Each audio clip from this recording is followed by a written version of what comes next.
이해충돌 방지법.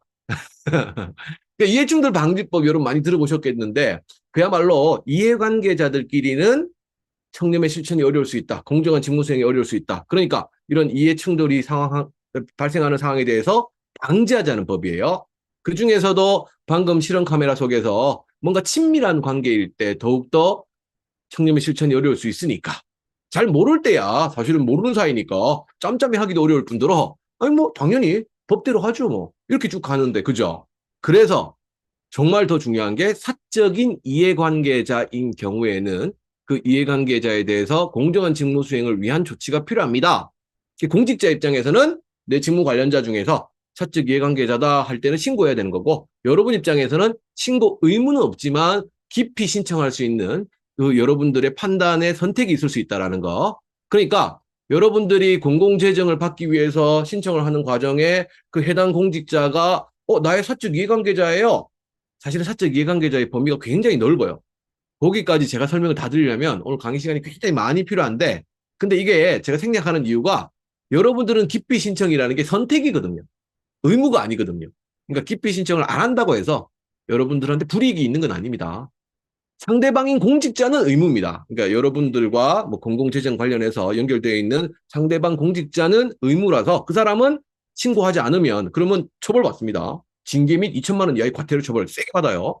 여러분들은 이게 선택이기 때문에 여러분 재량에 맡기는 거기 때문에 사적 이해관계자 굉장히 범위가 넓은데 그까지 설명은 다 드리지는 않을 테고요. 상식적으로 생각하시면 됩니다. 여러분의 사적 이해관계자 기본적으로 뭐 가족이라든지 혹은 여러분들이 예전에 근무했던 직장의 동료라든지 뭐 이런 사람들 있지 않습니까? 그죠?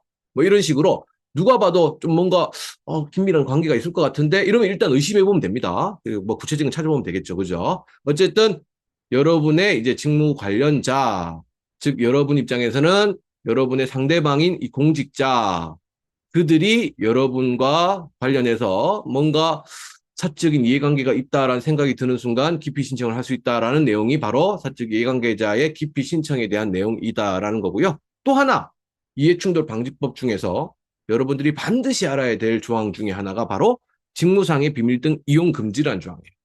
사실 나머지 조항들도요, 뭐 참고로 알고 있으면 좋겠지만 이게 여러분한테 직접적으로 필요한 조항들은 아니거든요. 나머지 조항들은 주로 이제 공직자들에 해당하는 조항들이고 여러분들이 이제 민간인 신분인 경우에는 요거는 뭐 크게 몰라도 큰 문제는 안 됩니다. 근데 방금 봤던 그 내용과 바로 이 직무상의 비밀 등 이용 금지 이거는 꼭 좀 알아야 돼요. 이 중에는 대놓고 여러분들을 향하고 있는 조항이 있습니다. 뭐라고 돼 있냐? 자, 직무상의 비밀 등에 대해서 이용을 하지 마라라고 되어 있어요. 그죠? 아, 어떤 중요한 직무상의 비밀이나 미공개 정보가 있다 치는데요. 그것을 가지고 우리가 재산상 이득을 취득하거나 제3자로 하여금 취득하게 하거나 이러면 안 된다라고 되어 있는데 그러니까 여러분 입장이 이제 제3자가 되는 거죠. 그러니까 공직자가 아닌 여러분 입장에서는 제3자로서 공직자 등에게 아주 중요한 어떤 미공개 정보를 딱 인지하고 난 다음에 그래? 그거 가지고 뭐 주식 투자를 한다거나 혹은 땅 투기를 한다거나 이러면 여러분 또한 처벌받는다 이 뜻이에요, 지금. 그냥 처벌도 아니에요, 여러분. 어마무시합니다. 5년 이하의 징역이에요. 굉장하죠, 그죠? 5년 이하의 징역, 5천만 원 이하의 벌금, 그리고 그 이익은 몰수 추징, 병과도 가능. 그게 이제 제3자, 민간인 또한 이렇게 처벌한다라는 이해충돌 방지법상 직무상의 비밀 등 이용 금지 조항입니다. 예를 들어 이런 거겠죠. 최근 실제 사태 중에서 LH 사태 기억납니까, 여러분? 여러분, 우리가요, 속된 말로 김영란법 이렇게 알고 있는 법 있죠. 좀 이따 보겠지만 청탁금지법, 그죠? 원래는요, 김영란법은 청탁금지법의 그 두 가지 조항 말고 하나 더 있었어요. 총 세 가지 조항이었어요. 청탁금지법은요, 크게 두 가지 조항으로 이루어져 있는데 부정청탁, 금품수수 이 두 가지를 금한다란 법이고 또 하나 더 있었던 게 뭐냐면 바로 지금 보고 있는 이해충돌 방지 조항이었어요. 이해충돌 방지 관련한 내용들을 싹 빼버리고 나머지 두 개로만 통과시켜서 2016년 9월 28일부터 시행된 청탁금지법. 그게 뭐 속칭 김영란법이라고 부르긴 하지만 김영란 전 대법관이 굉장히 그 당시에 불만을 많이 제기했었어요. 아니 정말 제일 중요한 이해충돌 방지 조항 싹 다 빼고 이 두 개로만 통과시켰으니까 이거 김영란법 아니다. 뭐 이럴 정도로 굉장히 좀 이렇게 불만이 있었는데 그 내용들입니다. 지금 이게 이해충돌 방지 이 법.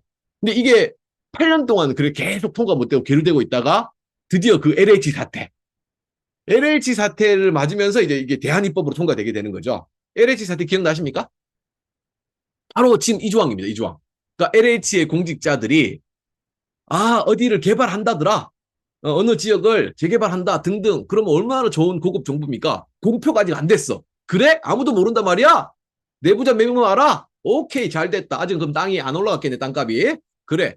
그 재개발 지역에 땅을 사는 거죠. 차명 등등으로. 그러면서 친구들한테 뭐 알려줄 수도 있는 거겠죠. 야, 친구야. 야, 요 A 지역 여기 개발한디. 요 너 땅 사놓으면 10년 뒤에는 대박이다. 이거 100배 올라간다. 그 얘기를 들은 친구들 어떻게 하겠어요? 그래? 땡큐 사겠죠. 이런 식, 이런 식.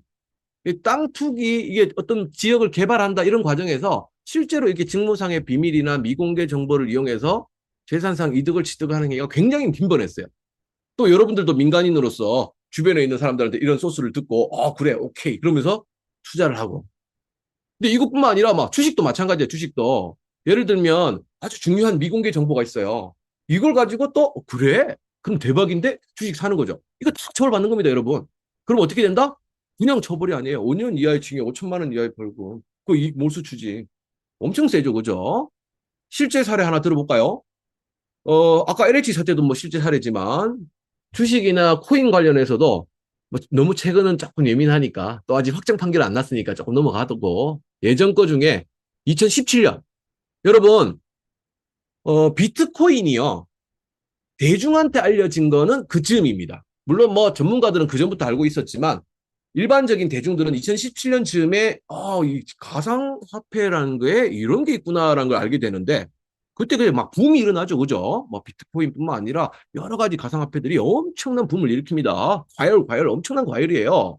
자, 그때 당시에 법무부 장관이 기자회견을 합니다. 이놈의 가상화폐들, 내 이 가상화폐 거래소들 전부 폐쇄시키고 있어! 기자회견, 실제 이런 정도의 기자회견을 합니다. 폐쇄시킨다고. 와, 그러니까 어떻게 되겠어요? 그 기자회견 발표 내고 나니까. 막 비트코인 가격이 폭락을 했겠죠? 쭉 내려옵니다, 그날. 자. 그러면 오늘 기자회견 하기 바로 직전, 뭐 어제, 그제, 그러면 내일이면 기자회견을 한다라는 아직은 미공개 정보를 정말 몇몇 내부자들은 알고 있겠죠. 그 당시에 하도 그냥 이렇게 과열되고 있으니까 대한민국의 금융 관련한 공공기관의 일부들이 모여서 TFT를 만듭니다. 이 대책기구를 만들어서 이거 어떻게 할 건가? 그 TFT 논의도 하고 그랬는데 그러니까 그 TFT의 일원이었던 사람이 내일 법무부 장관이 그 기자회견 한다는 걸 인지하게 된 거예요. 내부자니까 알게 되죠. 자, 근데 그 사람 또한 본인이 비트코인을 많이 사뒀어요. 자, 그럼 그 사람 어떻게 했겠습니까, 여러분? 내일이면 기자회견 한다는 거 본인은 알고 있어요? 아직 대중들은 몰라요? 미공개 정보 상태입니다. 그러니까 오늘 비트코인 다 팔아버렸죠. 내일 폭락할 거 예상되니까. 진짜로 그래서 그 전날 다 팔아버렸고, 진짜 그 다음날 폭락했고, 예, 이런 식인 겁니다. 예, 그러고 난 다음에 또 폭락하고 난 다음에 또 사면 차익, 그죠? 근데 여러분들도 여러분 친구 중에, 야, 이런 정보가 있어. 그러면, 솔깃해가지고 그 관련한 주식도 사고, 그 관련한 코인도 사고 이렇게 하지 않습니까? 그죠? 이렇게 미공개 정보나 직무상의 비밀 등을 이용했다라고 하는 순간 정말로 크게 처벌받을 수 있기 때문에 여러분 꼭 좀 살펴보시고 이런 일은 없도록 해야 되겠다. 그야말로 제대로 된 투자를 해야 되는 거지. 이런 투기를 하면 안 된다. 요거는 공직자뿐만 아니라 민간인 신분인 여러분들도 적용되는 제3자는 이제 민간인까지 포함되는 거기 때문에 여러분도 포함될 수 있기 때문에 이해충돌 방지법 중에서 민간인한테 적용될 만한 조항 두 가지를